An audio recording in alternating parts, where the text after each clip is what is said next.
আপনার মোবাইলে যদি কোনো কল আসে, এই কলগুলোর মধ্যে ২টা নাম্বার থেকে যদি কল আসে, যদি আপনি রিসিভ করেন, তাহলে কিন্তু আপনার মোবাইলের যাবতীয় তথ্য একটা হ্যাকার চক্র নিয়ে নেবে। আপনি টের পাবেন না।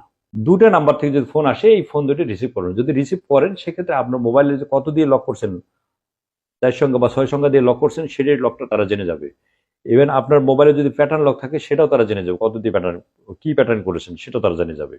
পাশাপাশি আপনার মোবাইলে যদি বিকাশ অ্যাকাউন্ট করা থাকে, সেটাও তারা জেনে যাবে।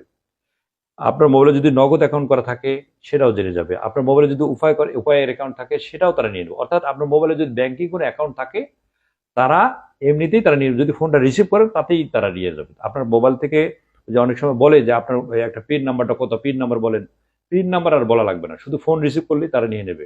কারো মোবাইলে যদি কল আসে, কলের আগের সংখ্যা যদি +99 থাকে এবং কলের আগেই প্রথম যে সংখ্যাটা তার মধ্যে যদি +92 থাকে, এই ফোন কল দুইটা আপনি রিসিভ করবেন না। যদি রিসিভ করেন, তাহলে বিপদে পড়বেন না। হ্যাঁ, আপনি তাৎক্ষণিক রিসিভ করতে পারেন নাই, পরবর্তীতে ব্যাক করবেন না, এটাও করবেন না। এই নাম্বার দেখলে আপনি দূরে সরে যাবেন, কোনো কথা বলার প্রয়োজন নেই। আর বিশেষ করে যারা বিকাশ, নগদ, উপায় এই ধরনের যাদের অ্যাকাউন্ট আছে, যে যে ধরনের কথা বলুক না কেন, আপনার কোনো দিনও শুধু একটা জিনিস মনে রাখবেন, বিকাশ, নগদ, উপায় কর্তৃপক্ষ কখনো আপনাকে ফোন করে বলবে না যে আপনার এই অ্যাকাউন্ট স্থগিত করা হয়েছে, আপনার লেনদেন সাময়িকভাবে স্থগিত বন্ধ করা হয়েছে, চালু করতে চান কেন, কখনোই তারা বলবে না।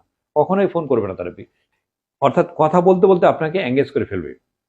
এঙ্গেজ ৫-৭ মিনিট বা ৩ মিনিট যদি এঙ্গেজ করে ফেলতে পারে, এই ফাঁকে তারা আপনার যে তথ্যগুলো আছে, তথ্যগুলো তারা নিয়ে নেবে। নিয়ে আপনার মোবাইলে যে টাকাগুলো আছে, তারা সব টাকাগুলো নিয়ে নেবে। বিশেষ করে যাদের মোবাইলে, যারা অ্যান্ড্রয়েড মোবাইল ব্যবহার করেন, যাদের মোবাইলে হোয়াটসঅ্যাপ এবং ইনস্টাগ্রাম অ্যাকাউন্ট আছে, তারা কিন্তু আরো বেশি বিপদে। তাদের থেকে আরো বেশি এই জিনিসগুলো নিয়ে নিচ্ছে। আমরা একটু সচেতন হওয়া দরকার, একটু সতর্ক হওয়া দরকার। এই ভিডিওটা বাংলাদেশ এবং প্রবাসী যারা আছে, সবার জানা দরকার।